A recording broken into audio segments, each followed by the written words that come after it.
Tanto el régimen criminoso de 1789 como los sucesores se llaman a sí mismos democracias para usar la fama del régimen ateniense. Solo que aquella democracia griega no era más que la dictadura de Pericles y lo de hoy es el dominio total de los partidos políticos sobre la sociedad.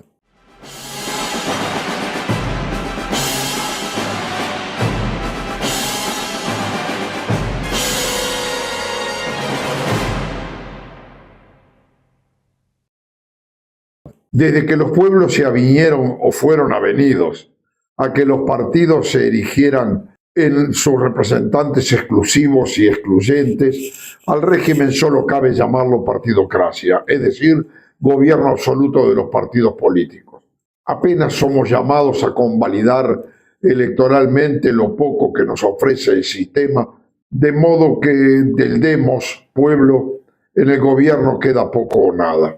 Es cuando menos curioso que un régimen de base filosófica relativista tenga la pretensión de exclusividad, haciendo que la adhesión al sistema sea tan obligatoria que incluso en formalidades públicas se exige la declaración de acatamiento al espíritu y al sistema mismo. Pero si eso resulta comprensible como defensa del aparato político, lo que sorprende es que muy pocos se atrevan a recordar que desde el principio la partidocracia se impuso mediante la violencia física, mental y espiritual.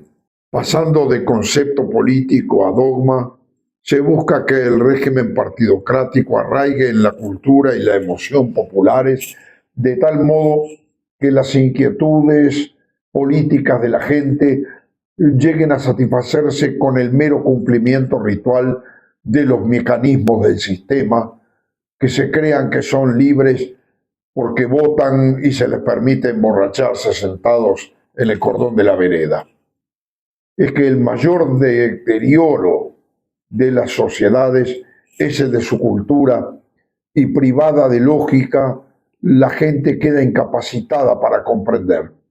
En esa condición casi infrahumana, las sociedades pueden comprar cualquier cosa, desde un fósforo apagado hasta un sistema político. A decir verdad, esa carencia cultural enorme debe achacarse al relativismo liberal, pero el régimen, por conveniencia práctica, adoptó como cosa propia la preservación de la cultura empobrecida. Como vimos, en el orden liberal, la ilustración sustituye la sabiduría, mientras que la verdad, proclamada como inexistente, es suplantada por la adhesión a los principios arbitrarios del sistema. Lo primero que consigue esa supuesta cultura de segunda o tercera categoría es privar a la sociedad de pensadores formados académicamente.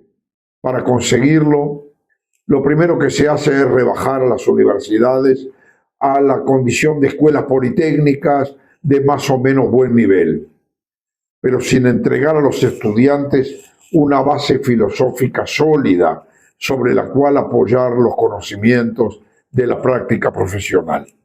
La gente capaz de pensar de un modo ordenado, con fundamento en verdades, aunque más no sea en verdades naturales, es demasiado peligrosa para un orden de cosas asentado justamente en que la verdad no existe, o que si existe no es cognoscible. La verdad es demasiado exigente para los que están acostumbrados a determinar por ellos mismos lo que es bueno o malo. Felizmente no pueden disponer por su omnímoda decisión que cambie el eje de rotación de la Tierra o que los árboles comiencen a crecer desde la copa hacia abajo.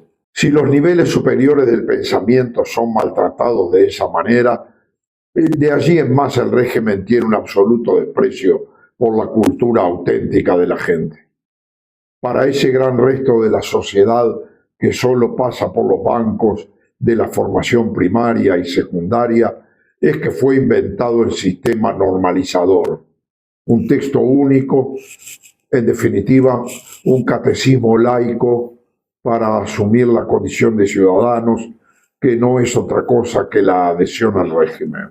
La creciente irrespetuosidad social para con las instituciones de enseñanza, que es algo deplorable como en disciplina comunitaria, sin embargo, acaba siendo útil para romper de una vez por todas la sujeción al sistema pseudoeducativo. Incluso la actual disponibilidad de casi infinitas fuentes de información, con el riesgo de su origen no siempre claro, ayuda a quebrar el monopolio de la falsa educación que impone el gran hermano político. Hasta la denostada inteligencia artificial, que no es más que una inmensa máquina lógica que ordena informaciones, acaba ayudando a la difusión y aceptación de la verdad.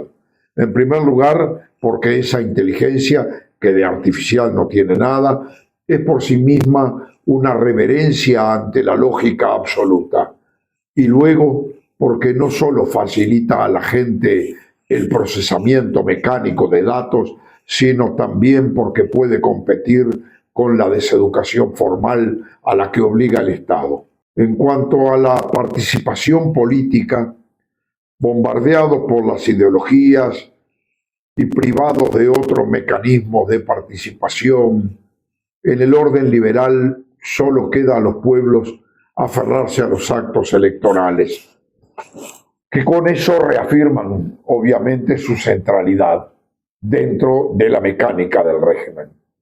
No obstante, cuando la gente llega a darse cuenta que es arreada a las elecciones a fuerza de propaganda, se producen fuertes abstenciones.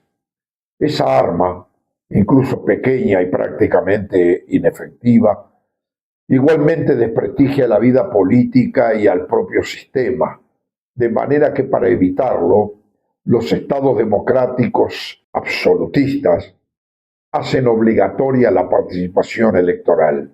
Cuando el común percibe que sus urgencias son desconsideradas, mientras que se tratan con toda celeridad los asuntos que importan a la clase política, la gente empuja entonces hacia el ejercicio directo del gobierno, usualmente llamado democracia directa. En caso que esa presión aumente, desde el poder se abren con cuentagotas instancias de gobierno directo, aunque creadas con tales artificios que, sin importar los resultados, siempre son beneficiosos para el sistema. La representatividad artificiosa, los enfrentamientos ideológicos y el condicionamiento electoral malquistan a la sociedad con los dirigentes políticos y estos, para evitar esa fractura y más aún para ganar el apoyo popular, llegan incluso a halagar los defectos de la sociedad, convirtiéndose así en demagogos, que es el final cantado de las dirigencias liberales. Corriendo atrás de la simpatía, la casi totalidad del estamento político asume las características buenas y malas de la comunidad y las retroalimenta, de modo que, si le resulta útil, el demagogo entrega a manos llenas toda la basofia que la sociedad pueda llegar a querer, sin contrariarla y por lo tanto sin ayudarla a mejorar.